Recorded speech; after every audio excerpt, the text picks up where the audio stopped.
President Trump embarked on his first major foreign trip of his second term, choosing the Middle East as his destination. The trip focused on bolstering relationships with wealthy Gulf nations like Saudi Arabia, Qatar, and the UAE.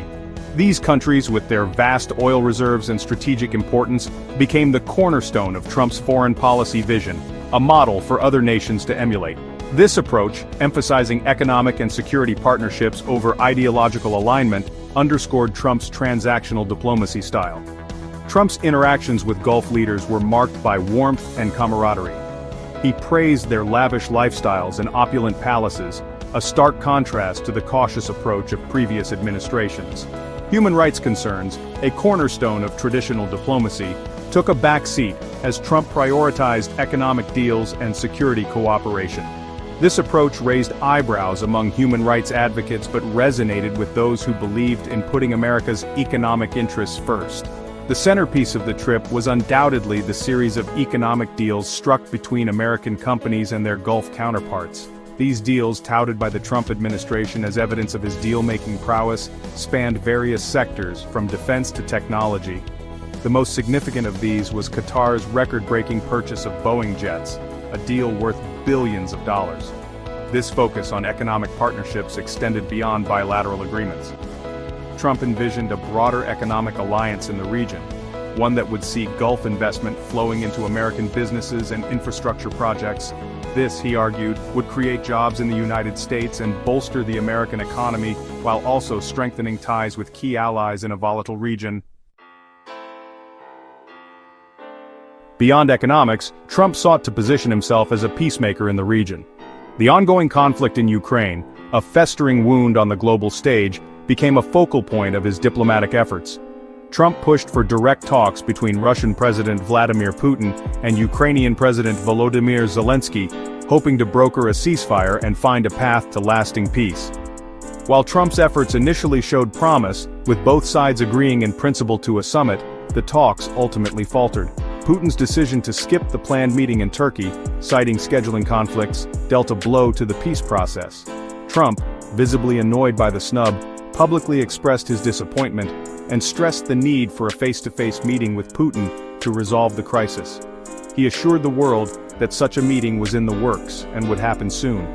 Despite the setback in the Ukraine peace process, Trump remained optimistic about his ability to mediate global conflicts. He pointed to his administration's successful mediation efforts in other parts of the world, particularly in the Middle East, as evidence of his diplomatic skills.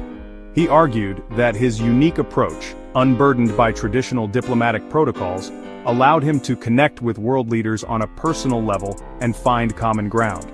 However, critics argued that Trump's approach to diplomacy was more about spectacle than substance. They pointed to his tendency to make grand pronouncements without following through on concrete actions, as well as his habit of alienating allies with his unpredictable behavior. They argued that his focus on personal relationships and transactional deals undermined the credibility of American diplomacy and made it harder to achieve lasting peace. In a move that surprised many, Trump announced the lifting of sanctions on Syria, a country ravaged by years of civil war and considered a pariah state by many in the international community. This decision, a significant departure from the policies of previous administrations, was made on the recommendation of Turkish President Recep Tayyip Erdogan and Saudi Crown Prince Mohammed bin Salman, two leaders who had developed a close relationship with Trump.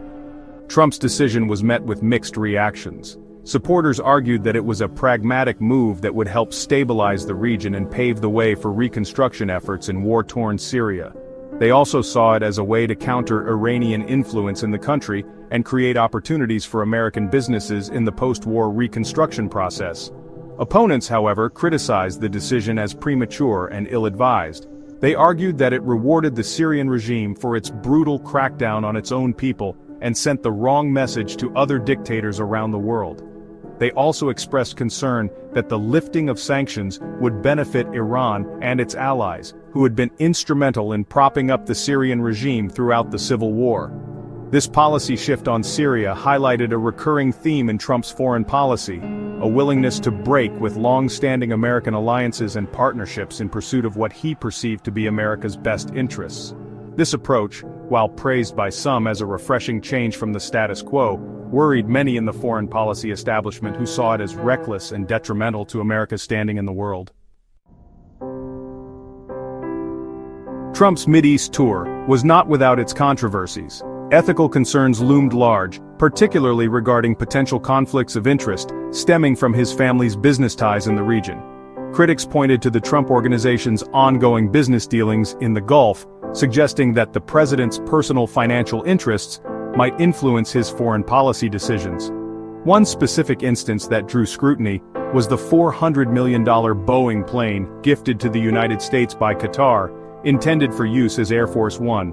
While the Trump administration defended the gift as a gesture of goodwill, opponents questioned the propriety of accepting such a lavish present from a foreign government, especially one with a questionable human rights record. Adding fuel to the fire were reports of a state-backed investment company in Abu Dhabi utilizing a Trump-aligned stablecoin. This revelation raised concerns about potential financial entanglements between the Trump family and foreign governments, further blurring the lines between personal business interests and official government policy. Despite these controversies, Trump remained defiant, dismissing the ethical concerns as politically motivated attacks. He maintained that his business dealings were separate from his role as president and that he had always acted in the best interests of the United States. Hey, we all want to scale our business. Hey, I have the answer for you today to help you do that. If you're looking to scale from 5, 6, even 7 figures and beyond, book called Be Good, Be Brief, Be Gone. I'm going to give it to you for free. All you have to do is type in growfast.cash. I say again, growfast.cash, and you can download the book for absolutely free. I hope the book helps you this year. Take your business to the next level. Again, go grab the book, growfast.cash. I say again, growfast.cash. I wish you the best and grow, scale, and win. There it is. Magnum. Holy moly. Yeah, baby! That's what I've been waiting for! Dear God, it's beautiful.